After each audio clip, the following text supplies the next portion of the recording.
Find that you often represented Britain's interests in Bermuda more often than representing Bermuda's interests in Britain. You do both. You do both. Yes. And what do you do about conflicts of interest, where Britain's interests are conflicting with Bermuda's? Have you encountered that? No, and well, if you do, you see them coming, and you say of the aircraft register. Bermuda's got a very large aircraft register, more than doubled in my time here. But if something goes wrong, it's not just Bermuda's responsibility. If a plane goes down, God forbid, that has been inspected but not properly inspected, because that's part of the Bermuda's responsibility as the country of registration, then the person who's got to take the rap in Montreal at the International Civil Aviation Organization, ICAO, is not a Bermudian, because Bermuda has no right to a seat there. It's Britain because we are the sovereign country. And therefore you see this coming. You see, if you see a danger of that register not being fully manned, and you talk about it, Transport Ministry, and say with the Premier today, for a long time that was the same person, and say, look, we're in favour of Bermuda having this register. It's the biggest money spinner. I said, no, it's the most profitable activity since privateering. Last year it cost 9 million to run, and gross revenue was 19 million. So the profit margin is comfortable, 100% or more. Right. But if you're going to avoid us getting worried and then taking action to limit the register, you've got to staff it up. And so we have that sort of conversation. And sometimes, they've been slow to staff it up, not deliberately, but because procedures for recruiting people in Bermuda are thorough and therefore take a bit of time. So if you can see these things coming, then there's no need to have that conflict between Britain's interest, which is in avoiding a contingent liability, I think they call it, i.e. a bill for millions of dollars if a Bermuda-registered plane goes to the bottom of the sea somewhere. And the Bermudian interest, which is in a nice little earner. Can you tell us a bit about the differences between the personal styles of the two premiers that you served here? Oh, I think you journalists have covered all of that ad nauseum. I don't think I can add much. I don't know what your version of the two of those. They're two very different people, obviously, from very different previous professions and backgrounds. I think with the present Premier, what she's done in trying to preclude some of the shortcuts, trying to block some of the shortcuts on procurement and associated activities, are very positive. This is really wearing her finance minister hat, but bringing procurement clearly under the Cabinet Office and making sure that everybody sticks to the rules, rather than as before, where the Transport Ministry had us sort of let out to do it their own way, which led to all the things we've read about repeatedly, the projects where the contracts were not transparent. Like that. I mean, that is good. That is good. It'll take a while to work through, but it is beginning to work through, and we'll see less scope for question marks. I'm not saying that those contracts were dodgy in terms of people benefiting from themselves personally, but there are question marks which leave that uncertainty there as just how decisions were made, decisions about contractors and the likes. So she's eliminating that, and she's introducing whistleblower, making it easier for whistleblowers, and the rest. And this is necessary, particularly in a place, a small community, where if a contractor, as we all hear about, but heaven knows if it's true, is approached by a senior government person and told they will only get such and such a contract in exchange for something, but doesn't want to go to the police because they feel that would be the end of their contracting company, then you need other ways of getting at it. And as I say, I emphasize that I pick up these stories, people come in here to tell me about them. I have no way of verifying them or not, but we all hear them, whether in the bars on Front Street in back of town or wherever. The stories are there. So if people who claim to have been approached for payments are not able to go to the, don't feel able to go to the police in their own interest, then you've got to get at it from the other end. And you've got to tighten the rules so that it's, there is a great deal of transparency. So would you say that's the Premier's legacy then, or good governance initiatives? The present Premier, well, she's a bit early to talk about her legacy, but it's certainly one of the achievements, yes. And, and a strong one at that. What do you think former Premier's legacy is?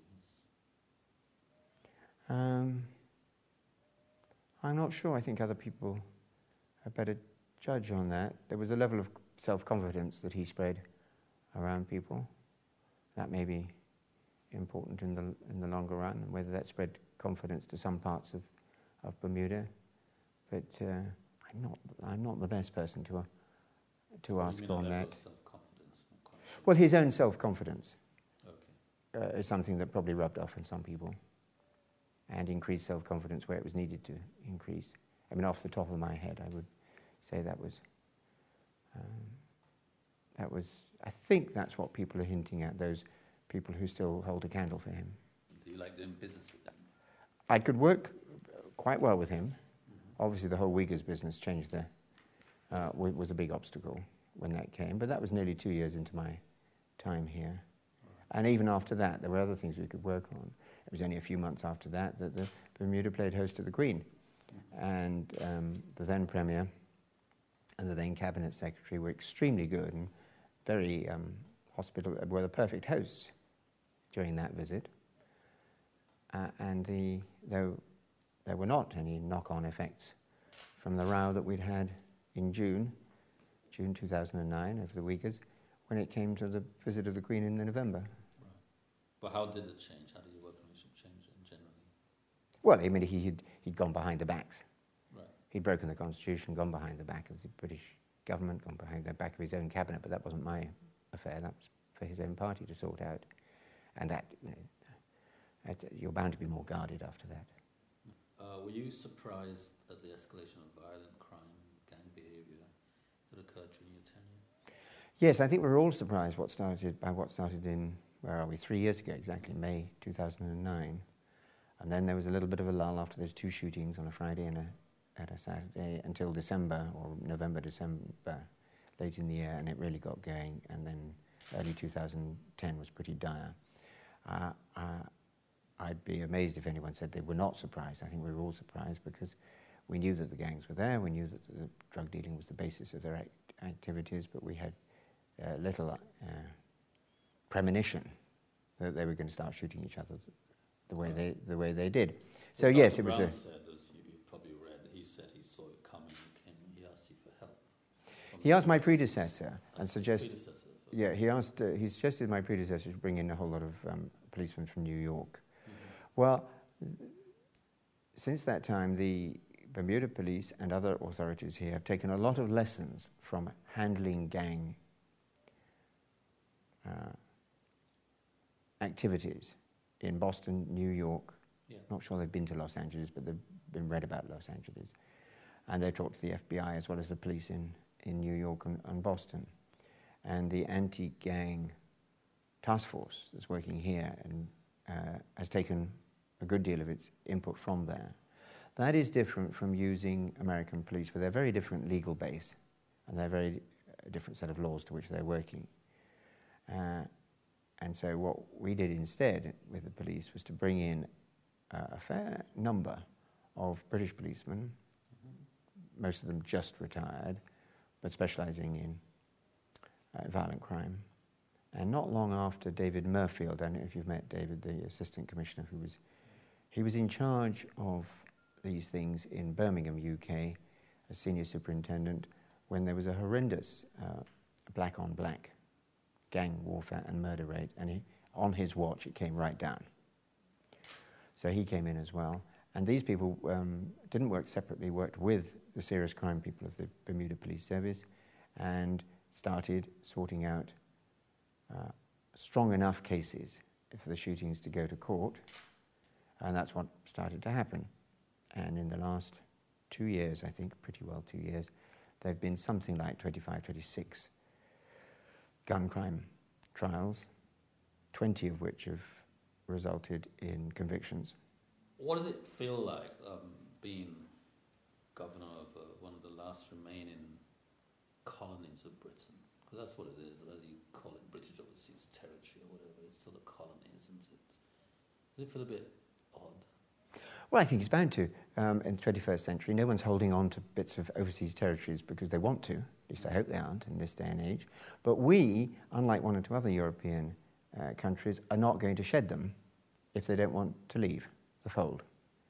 The Portuguese shoved theirs off when the dictator Salazar died in mid-70s, and poor Mozambique, poor Angola, poor East Timor went into civil war, each of them, as a result. So we will say, right, those territories, they're small, and for reasons of small size or for whatever other reasons, if and for as long as they want to retain the British link, then we'll do our bit from our end to maintain it. It costs next to nothing. In Bermuda's case, it costs virtually, absolutely nothing, and that's just it's a legacy of history, a responsibility of history, and we accept it, and we'll do it wholeheartedly. We won't be curmudgeonly or graceless about it. We'll say, fine, each 4 or 5 years, we'll find someone who we think is suitable to come out and oversee that law and order and transparency side, and to work as closely as they can with the elected government of the day so that it works. And even when, as here, the elected government of the day, which has now the party in power here for the last 14 years, believe quite passionately that Bermuda should one day be independent, which adds a special element to it.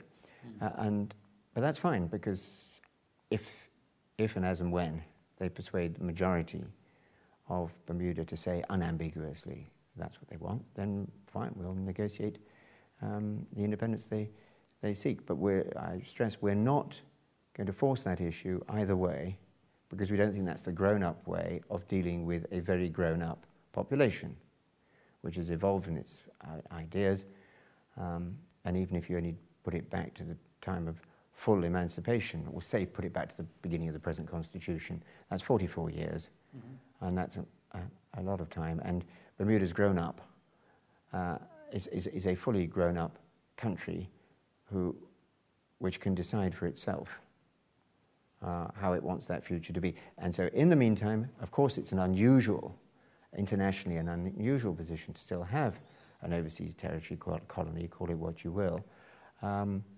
but we accept that we will do our small part in making those small territories run. Bermuda's the largest in terms of population, for as long as people want want the status quo to continue. Okay, but what's the reason for that stance? What's the rationale? I mean, you got the UN saying all territories should be decolonized from. Not quite. The UN says self-determination as a principle is key, and we say self-determination as a principle is key.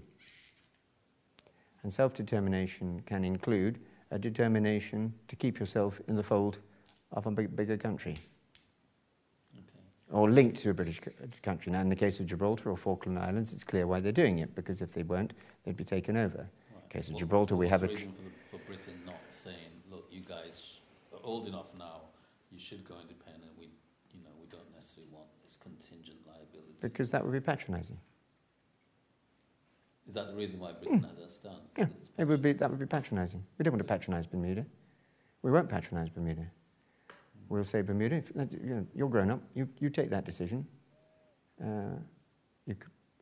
All we ask is that if you change and you decide to go for independence, we need an unambiguous signal that that is the case.